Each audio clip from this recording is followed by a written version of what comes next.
Campus. જી હા દોસ્તો, આજે હું તમને ફ્લેક્સ સીડ્સ, ચિયા સીડ્સ અને તલ આ ત્રણેય વિશે માહિતી આપવાનો છું અને આ ત્રણમાંથી સૌથી ઉત્તમ શું એના વિશે પણ હું તમને માહિતી આપીશ। દોસ્તો સૌથી પહેલાં આપણે વાત કરીએ ફ્લેક્સ સીડ્સ એટલે કે અળસીની। દોસ્તો અળસી ફાઇબરથી ભરેલી છે। તમે જ્યારે અળસી ખાઓ છો ત્યારે તમારા પાચન તંત્રની અંદર ફાઇબર જાય છે। આ ફાઇબર તમારા પાચન તંત્રમાં શુગર ઝડપથી લોહીમાં ન પેસી જાય એનું ધ્યાન રાખે છે। સાથે સાથે આ જ ફાઇબર પ્રીબાયોટિક એટલે કે તમારા સારા બેક્ટેરિયાનો ખોરાક અને રહેવાનું એક ઘર પૂરું પાડે છે। અને જ્યારે આપણે સારા બેક્ટેરિયાનો વિકાસ થાય છે ત્યારે તમારી ગટ હેલ્થ સારી થાય છે। ગટ હેલ્થ સારી થાય એટલે કે પેટની હેલ્થ સારી થાય ત્યારે તમારી ઇન્સ્યુલિન સેન્સિટિવિટી વધે અને તમારું ડાયાબિટીસ મેનેજમેન્ટ ખૂબ સારું થઈ જાય। આપણું જે ગટ છે, આ સારા બેક્ટેરિયા છે એ આપણા બીજા મગજનું કામ કરે અને જ્યારે આપણું પેટ ખુશ થાય ત્યારે આપણી ગટ બ્રેઇન એક્સિસ હોય છે એનાથી આપણું મગજ પણ પ્રફુલ્લિત રહે છે અને તમે માનસિક વિકારોથી બચી શકો છો। એની સાથે જ એક એવું જબરજસ્ત તત્વ ફ્લેક્સસીડમાં રહેલું છે જે તમારી હાર્ટ હેલ્થ સારી કરે, ડાયાબિટીસ તો કરે જ સારું અને બ્લડ પ્રેશર મેનેજમેન્ટ પણ કરે। જ્યાં દોસ્તો આ તત્વ છે ઓમેગા-3 ફેટી એસિડ, એને ટૂંકમાં ALA પણ કહેવામાં આવે છે। આ ALA એ તમારા આખા શરીરની સાર્વત્રિક હેલ્થ માટે ખૂબ જ ઉપયોગી હોય છે। એક શાકાહારી ખોરાક છે જેમાંથી તમને આ તત્વ મળે છે। જો તમે અળસી ના લો તો પછી તમારે માંસાહાર કરવો પડે, તો તમને અળસી માંસાહારમાંથી બચાવી લે છે। અળસીમાં રહેલા પોષક તત્વો અને ફાઇબર તમને લાંબા સમય સુધી ભૂખ નહીં લાગવા દે અને લાંબા સમય સુધી તમે ધરાયેલા રહેશો એટલે જે પેલું તમને કંઈનું કંઈ ખાવાનું મન થાય છે ને કે જંક ફૂડ તમે ખાઈ લો, તળેલું ખાઈ લો, પડીકા ખોલીને ખાઈ લો, બિસ્કિટ ખાઈ લો, એવું બધું જે થતું હોય છે ક્રેવિંગ, એ ક્રેવિંગ અટકશે અને તમારું વજન નિયંત્રણ તો થશે જ, સાથે સાથે ડાયાબિટીસ અને હાર્ટની ટ્રબલમાંથી પણ તમે ઉગરી જશો। દોસ્તો હવે આપણે એક એવા બીજની વાત કરીએ જે કદમાં તો સાવ નાનકડું છે પરંતુ એનું કામ ખૂબ મોટું છે। જ્યાં દોસ્તો આ બીજ છે ચિયા સીડ્સ। ચિયા સીડ્સમાં તમને મ્યુસિલેજ એટલે કે જે એક જેલ જેવું આવરણ બનાવે એવું ફાઇબર મળે છે। આ સોલ્યુબલ ફાઇબર તમારા આંતરડાની આખી દિવાલો ઉપર સરસ મજાનું એક પડ બનાવી દે, જે ચીકણું ચીકણું હોય, મ્યુસિલેજ એટલે કે જેલ જેવું ચીકણું ચીકણું પડ બનાવી દે। ત્યારે આ પડ બે કામ કરે છે, એ પ્રીબાયોટિક તો છે જ, સારા બેક્ટેરિયાને ખોરાક અને રહેવાનું ઘર આપે, સાથે સાથે આ જે છે એ તમારા જે કાર્બોહાઈડ્રેટ્સનું જ્યારે પાચન થશે ત્યારે શુગરને આંતરડામાં ઝડપથી નહીં જવા દે। આપણે અળસીમાં જે ફાઇબરની વાત કરી હતી એ ફાઇબર સોલ્યુબલ ફાઇબર નહીં પરંતુ ઘન જે દેખાય એવા ફાઇબર હતા, પરંતુ આ ચિયા સીડ્સના ફાઇબર એ સોલ્યુબલ ફાઇબર છે અને આ જબરજસ્ત કામ કરે છે। બીજું કે તમારો જેટલો ખરાબ બેડ કોલેસ્ટ્રોલ હશે એ બેડ કોલેસ્ટ્રોલની આજુબાજુ આ એક આ જેલ વીંટળાઈ જશે અને જેલ વીંટળીને એ ખરાબ કોલેસ્ટ્રોલને સીધું તમારા પાચન તંત્રમાંથી બહાર ફેંકી દેશે અને આવું થવાથી તમારા શરીરમાં ટ્રાયગ્લિસરાઇડ નહીં હોય ત્યારે તમારી હાર્ટ હેલ્થ સારી રહેશે। તમારી નળીઓમાં જે જામ થઈ જતું હોય છે એ નળીઓનો જામ નહીં થાય અને નળીઓમાં જામ નહીં થવાથી તમારી હાર્ટ હેલ્થ અને આખા શરીરના તમામ અંગોની હેલ્થ એકદમ ટનાટન રહેવાની છે। દોસ્તો એના સિવાય આ ચિયા સીડ્સ તમારા દાંત અને હાડકાં મજબૂત રાખવાનું છે। જ્યાં દોસ્તો કેવી રીતે, તો એની અંદર ત્રણે એવા તત્વો છે જે તમારા હાડકાને દાંત બનાવે, કેલ્શિયમ, મેગ્નેશિયમ ને ફોસ્ફરસ। આ ત્રણ તત્વોની હાજરી હોય ત્યારે તમારા હાડકાને દાંત બને છે।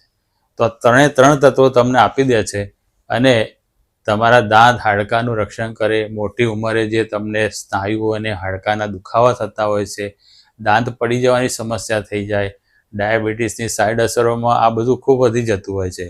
તો ડાયાબિટીસની સાઈડ અસરોને જો દબાવી હોય, ઓછી કરવી હોય તો ચિયા સીડ્સ એક રામબાણ ઉપાય તરીકે તમારા માટે કામ કરે છે। અને એક હકીકત તો કેમ ભૂલાય, એની અંદર એન્ટીઓક્સિડન્ટ તત્વો ભરપૂર છે અને ચિયા સીડ્સના આ એન્ટીઓક્સિડન્ટ તત્વો તમારા શરીરના કોષનું રિપેરિંગ કરે છે।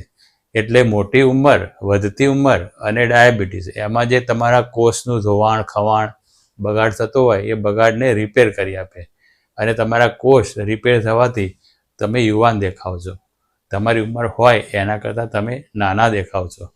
તો દોસ્તો આ ચિયા સીડ્સ એ તમારા માટે એક નિર્ણાયક અને એક ઉત્તમ આહાર સાબિત થવાનો છે. અને હવે ત્રીજું બીજ, જ્યાં દોસ્તો ત્રીજું બીજ છે આપણા સફેદ અને કાળા તલ. દોસ્તો આ જે સફેદ અને કાળા તલ બંનેના ગુણધર્મ આપણે જોઈએ તો બંનેમાં સેસામિન નામના તત્વો હોય છે અને સાથે સાથે હેલ્ધી ફેટ હોય છે. આ સેસામિન અને હેલ્ધી ફેટ એ તમારી જો ડાયાબિટીસની દવાઓ ચાલુ હોય તો એ દવાઓની અસર તમને સારી વધારે કરી આપે છે. એટલે જો તમે નિયમિત રીતે તલનું યોગ્ય માત્રામાં સેવન કરો તો તમારી જે દવાઓ છે એની અસરકારકતા તમે વધારી શકો છો. એના સિવાય તલની અંદર આપણે જોઈએ તો મેગ્નેશિયમ હોય છે. આ મેગ્નેશિયમ તમારા બ્લડ પ્રેશર મેનેજમેન્ટ માટે ખૂબ જરૂરી છે. હવે ડાયાબિટીસ હોય એટલે બ્લડ પ્રેશર વધારે રહેતું જ હોય છે. તો આ તલ ખાવાથી મેગ્નેશિયમ મળશે અને મેગ્નેશિયમ મળવાથી તમારું બ્લડ પ્રેશર મેનેજમેન્ટ સારું રહેશે. એના સિવાય આ મેગ્નેશિયમ તમારા જે પેન્ક્રિયાસની અંદર બીટા કોષ હોય છે, આ બીટા કોષને રિપેર કરવાનું અને નવા બીટા કોષ સર્જન કરવામાં મદદ કરતું હોય છે. તો જ્યારે બીટા કોષ તમારા સારા રહેશે તો ઓટોમેટિક તમારી શુગર કંટ્રોલ સારું જ રહેવાનું છે. દોસ્તો તલની અંદર એક એવું તત્વ મળે છે એ બીજે કોઈ જગ્યાએ ખાસ મળતું નથી, એ છે સેલેનિયમ. સેલેનિયમની સાથે સાથે ઝીંક અને ફોસ્ફરસ પણ હોય છે. આ ત્રણ તત્વો તમારી રોગ પ્રતિકારક શક્તિ માટે ખૂબ જ નિર્ણાયક મહત્વપૂર્ણ છે.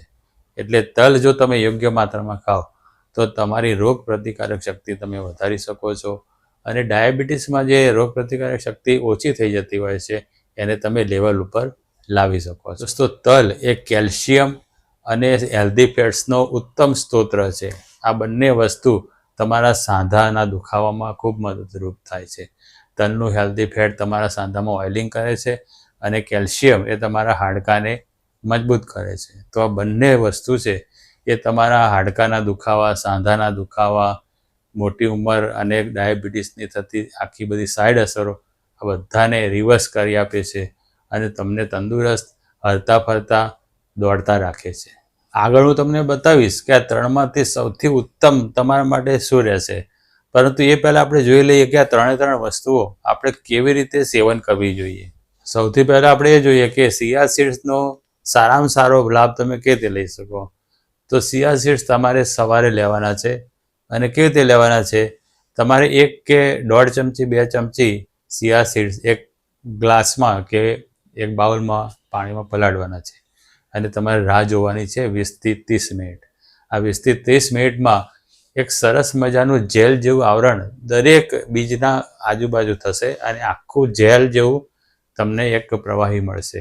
આ પ્રવાહી એ તમારા માટે એક અમૃત જેવું કામ કરશે. અને જો તમને સિમ્પલ આ પાણી રોજ એવું લાગે કંટાળો આવે છે તો તમે આ જ રીતે દહીંમાં નાખીને ખાઈ શકો. કોઈ પણ સ્મૂધી તમે હેલ્ધી સ્મૂધી બનાવી હોય તો સ્મૂધીમાં નાખીને ખાઈ શકો, છાશમાં નાખીને પણ ખાઈ શકો. તો આખી વેરાયટી તમને આખા અઠવાડિયામાં જુદી રીતે તમે સિયા સીડ લેશો તો તમારો ટેસ્ટ ડેવલપ થશે, તમને વેરાયટી ખાવા મળશે અને સિયા સીડ્સના ઉત્તમમાં ઉત્તમ બેનિફિટ તમને મળી જશે. દોસ્તો હવે હું તમને અળસી ખાવાની એવી રીત બતાવું છું જે ક્યાંય તમને કોઈ નહીં કહે. આગળ મહત્વપૂર્ણ જાણકારી આવવાની છે, પરંતુ એ પહેલાં એક ખાસ અપીલ, જો તમે હજુ સુધી હેલ્થ કેમ્પસ ચેનલને સબસ્ક્રાઈબ ન કરેલી હોય તો અત્યારે જ કરી નાખો. આ વિડીયોને હાઈપ કરજો, લાઈક કરજો, એક સરસ મજાની કોમેન્ટ કરજો અને તમારા મિત્રો સાથે આ વિડીયોને શેર કરવાનું જરાય ભૂલશો નહીં. અળસીને તમારે સહેજ ઓઇલ મૂકીને શેકી લેવાની છે. આ શેકેલી અળસીને તમારે ગ્રાઇન્ડરમાં પીસી લેવાની છે. આ અળસીનો ભૂકો જ્યારે તમે વાપરશો તો આખી અળસી કરતાં ઘણું સારું કામ કરશે, કારણ કે આખી અળસી જ્યારે તમે ખાઓ છો તો એની ઉપરનું પડ બહુ મજબૂત હોય છે, એટલે તમારા પાચન તંત્રની અંદર એ પડ તૂટતા વાર લાગે અને અળસીના બરાબર લાભ તમને ના મળી શકે. તો જ્યારે તમે અળસીનો ભૂકો બનાવીને એનો ઉપયોગ કરશો તો એ અળસીનો ભૂકો તમારા માટે મહત્તમ બેનિફિટ લઈને આવશે. રોજ ખાલી 1 ચમચી અળસીનો આ ભૂકો તમારે વાપરવાનો છે. તમે ગમે તે રીતે એને વાપરી શકો. એ ભૂકો તમે એમ જ ખાઈ જાઓ, રોટલીના લોટમાં નાખો, શાકમાં નાખો, દાળમાં નાખો, બ્રેકફાસ્ટ વખતે બ્રેકફાસ્ટની ઉપર તમે ગાર્નિશિંગ કરો. વિવિધ પ્રકારના ઉપયોગો તમે આ ભૂકાના કરી શકો છો. અળસી ખાતી વખતે આ ભૂકો બનાવીને રાખવામાં ધ્યાન રાખવાનું છે કે આ ભૂકો એક સાથે વધારે નહીં બનાવી દેવાનો. રોજ થોડો થોડો ભૂકો તમારે તાજો બનાવવાનો છે. દોસ્તો તલ થોડા શેકી લેવાના છે. તલને ભૂલ નહીં કરવાની, વધારે નથી શેકવાના. તલ જ્યારે તમે શેકશો ત્યારે ધડાધડ એ તલ ઉડશે. તો પહેલો બીજો તલ ઉડે એટલું જ ગરમ કરવાનું છે. ખૂબ તલને શેકી નથી નાખવાના. એટલા તલ શેકીને તમારે રોજ માત્ર 15 ગ્રામ જેટલા તલ ખાવાના છે. એનાથી વધારે તલ ખાઈએ તો નુકસાન થાય છે. જે આપણા તલ અંગેના સ્પેશિયલ વિડીયોમાં આપણે સમગ્ર બધી જ માહિતી તલ વિશે આપેલી છે. એની લિંક હું અહીંયા મૂકીશ, તમે જરૂરથી એ વિડીયો જોઈ લેજો. દોસ્તો ચાલો હું તમને બતાવું કે આ ત્રણ વસ્તુમાંથી સૌથી ઉત્તમ તમારા માટે કયું રહેવાનું છે.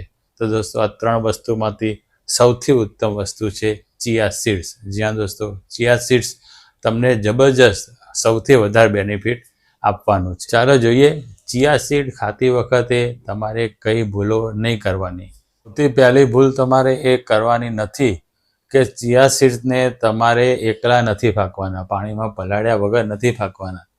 નહીતર ચિયા સીડ્સ તમારા ગળાની અંદરનું પાણી શોષણ કરીને ગળામાં જ ફૂલી જશે અને તમને ખૂબ તકલીફ પડશે.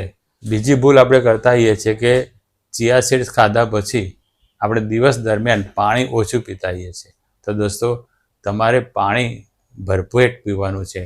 લગભગ રોજનું 3 લીટર પાણી તમારે પીવું જોઈએ. એ 3 લીટરનો ટાર્ગેટ તમારે પૂરો કરવાનો છે. તમે જો પૂરતું પાણી નહીં પીવો તો ચિયા સીડનો ગુણધર્મ પાણી શોષણ કરવાનો છે. તમારા પાચન તંત્રમાં આંતરડામાં જઈને બધું પાણી શોષણ કરશે અને તમને કબજિયાત, ગેસ, બ્લોટિંગ આ બધી સમસ્યાઓ થઈ શકે છે. ત્રીજી ભૂલ છે કે ચિયા સીડ્સ સારા છે તો આપણે લાવ વધારે ખાઈ જઈએ. એવું નહીં કરવાનું. ચિયા સીડ્સ તમારે રોજની 1 કે 2 ચમચી જ ખાવાની છે. એમાં જો તમારે 2 ચમચી ખાવી હોય તો 1 ચમચી સવારે અને બીજી ચમચી બપોરે 3-4 વાગે ખાઓ તો એવું વધારે સારું. જો તમે એકસાથે વધારે ચિયા સીડ ખાઈ લેશો તો ફરીથી જે આપણે ઓછા પાણીની વાત થઈ હતી એ જ થશે. તમારા શરીરમાં પાણી ખૂટી જશે, આંતરડાની અંદર બ્લોકેજ થશે અને તમને ગેસ, અપચો, કબજિયાત અને પેટમાં મરોડ આવે એ બધી સમસ્યાઓ થશે. તો સારું છે પરંતુ માપમાં ખાવું વધારે સારું છે. ચોથી આપણે ભૂલ નહીં કહીએ પરંતુ સાવધાની કહીશું કે ચિયા સીડ્સ તમારું ડાયાબિટીસ અને બ્લડ પ્રેશર બંને ઓછું કરે છે. હવે જો તમારી દવાઓ પણ ચાલુ હોય તો તમારું બ્લડ પ્રેશર વધારે ઓછું કે તમારું શુગર વધારે ઓછું થવાની સંભાવનાઓ છે. તો જ્યારે તમારી ડૉક્ટરની દવાઓ ચાલુ હોય તો ડૉક્ટર સાથે આ વાતની ચર્ચા કરી લેવી ખૂબ જ અગત્યની છે. દોસ્તો આ વિડીયો અહીં પૂરો થયો. આખો વિડીયો જોવા બદલ તમારો ખૂબ ખૂબ આભાર. સાથે જ અહીંયા આપણી એક વિડીયોની લિંક આવી રહી છે. આ વિડીયો તમારા માટે ખાસ પસંદ કરીને મૂકેલો છે. તો આ વિડીયો પણ જોવાનું ભૂલતા નહીં. અત્યારે જ ક્લિક કરો અને આ વિડીયો જોઈ લો. ધન્યવાદ. જય હિન્દ, જય જય ગરવી ગુજરાત.